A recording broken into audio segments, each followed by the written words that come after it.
बिस्मिल्लाहिर्रहमानिर्रहीम। अस्सलाम वालेकुम। मैं हूं जलील खान कुलाची। आप देख रहे हैं मेरा यूट्यूब चैनल।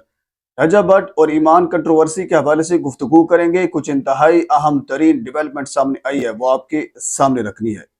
एक मरतबा फिर ईमान की फैमिली की जानिब से एक तगड़ा मैसेज जो है रजब भट्ट साहब को दिया गया है। वो मैसेज क्या है वो आपके सामने रखना है।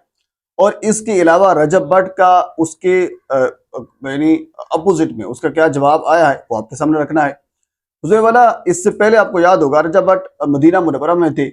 अब इतलात ये हैं, कुछ सोर्स इस चीज को कंफर्म कर रहे हैं कि उन्होंने मदीना मुनव्वरा में, हालांकि मदीना मुनव्वरा में गए वो उन्होंने माफी तलाफी मांगी, लेकिन ईमान से कोई माफी नहीं मांगी। असूलन तो यही होना चाहिए था कि जो कुछ उनका सामने आया है, जो उस फातिमा खान ने इल्जामात लगाए, वो कि उन्होंने फातिमा खान को, जुनैद खान जो एडवोकेट हैं उनके थ्रू एक नोटिस भेजा, जिसके ऊपर हमने कल एक बाकायदा डिस्कस की थी।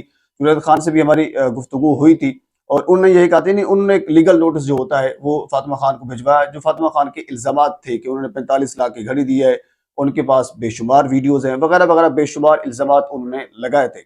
और हो सकता है उन इल्जामात में हकीकत भी हो। इससे पहले एक जारा थी, जारा खान, उन्होंने भी कुछ इल्जामात लगाए थे, बल्कि उनकी वीडियोज वायरल हुई थी। जब वीडियोज वायरल हो गई थी, अब उसके पीछे इल्जामात लगाने की क्या हकीकत थी, यानी फिर तो साबित हो गया था। और इससे पहले आपको याद होगा हमारे एक रिपोर्टर है इरफान मलिक साहब, उन्होंने ये कहा था कि जब रजब भट्ट साहब को FIA ने तलब किया, यानी तौहीन सहाबा का जब मामला चल रहा था, उस मामले में जब इनको तलब किया, तलब करने के बाद जब इनका मोबाइल उन्होंने अपनी तहवील में लिया, तो उस मोबाइल से बेशुमार इनकी पर्सनल वीडियोस जो मिली, जिसमें गैर इखलाकी मवाद था, उसमें खवातीन को हरासा भी किया जा रहा था, उसमें बेशुमार किस्म की चेट्स भी थी और इस किस्म के और भी लगवियात थे जो वहां से मिले। जाहिर सी बात है वो इनका एक पर्सनल मामला था, तो उसको FIA ने रिवील नहीं किया। बहरहाल FIA जो तहकीक कर रहा था वो उनकी जो तौहीन सहाबा के हवाले से मामला चल रहे थे। इवन के तौहीन सहाबा का जो मामला था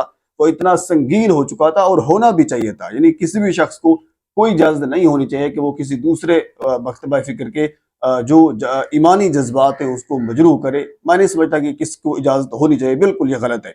रजब भट्ट के बहुत से अच्छे मामलात होंगे, वो राशन तकसीम करते हैं, अच्छी बात है, गरीब यतीम का सहारा बनते हैं, अच्छी बात है। लेकिन जब इस किस्म के मामलात में और खसूसन जब मुहर्रम के महीने में जिस किस्म की उन्होंने गुफ्तगू की है, बिल्कुल काबिल मजम्मत है और कानून नाफिज करने वाले इदारों को इसके ऊपर एक्शन भी लेना चाहिए और एक्शन लिया भी है। मेरी इतलात के मुताबिक ये मामला नीचे नहीं बल्कि मरम नवाज तक ये मामला पहुंच चुका है। जो बाकी मकतबा फिक्र के जयत उलमा हैं उन्होंने बाकायदा ये रखा है उनके सामने। एक तो वो जो FIA के अंदर जो डेटा निकला था वो सारा उन्होंने उनके सामने रखा और ये कहा है कि इस बंदे को रोका जाए, पाकिस्तान आने से रोका जाए। अगर वो पाकिस्तान आता है तो फिर उनसे व्लॉगिंग वाला जो सिस्टम है ये खत्म करवाया जाए और इस किस्म की गुफ्तगू के ऊपर बाकायदा तौर पर पाबंदी लगवाई जाए। और ऐसा हो नहीं सकता कि रजब भट्ट जो है वो पाकिस्तान आए और फिर व्लॉगिंग न करें, क्योंकि व्लॉगिंग से उसकी दुनिया चलती है, उसके मामला चलते हैं, तो व्लॉगिंग वो कभी नहीं छोड़ेंगे। पर ये एक छोटी सी एक तो हिस्ट्री थी जो मैंने आपके सामने रखी है। अब रजब भट्ट ने जो मदीना में जाकर एक माफी मांगी है, वो माफी अल्लाह के हुजूर मांगी है, लेकिन ईमान से उन्होंने कोई माफी नहीं मांगी।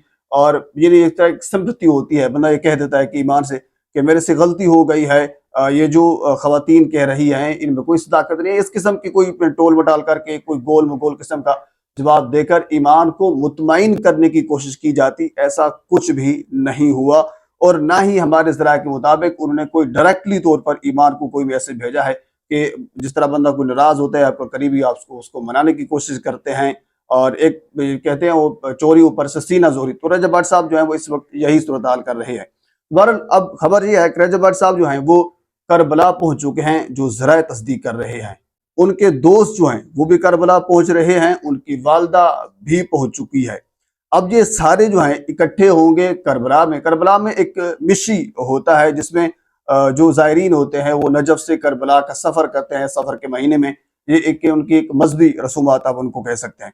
बहरहाल उस प्रोसेस में ये हिस्सा लेंगे और उस मजहबी चीज़ में ये जाकर अब कंट्रीब्यूट करेंगे। तो ये एक वहां पे अभी सारे इकट्ठे हो रहे हैं, पूरी फैमिली। लेकिन इसी दौरान जो रजब के साला है, ईमान के जो भाई है, उन्होंने इस मौका के ऊपर एक पैगाम दिया। वो पैगाम यह है कि जब तक फैमिली का सर्टिफिकेट ना हो करबला मत जाना। यानी रजब को वो कह रहे हैं वो बेवफाओं का दरबार नहीं है बल्कि वफाओं का दरबार है, और ऐसा ही है। अब इससे जो पैगाम उन्होंने दिया है, ये तो बज़ाहिर तो उन्होंने रजब का कोई नाम नहीं लिया, तो ये बिल्कुल डायरेक्टली जो पैगाम दिया है वो रजब को ही दिया है, क्योंकि रजब करबला जा रहा है, वालदा भी करबला जा चुकी है, दोस्त भी जा रहे हैं।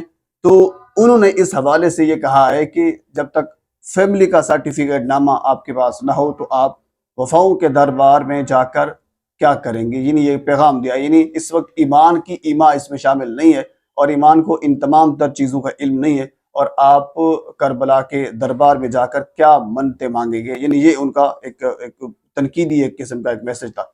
बहरहाल ये अब तक की सूरत हाल जो है वो ये चल रही है।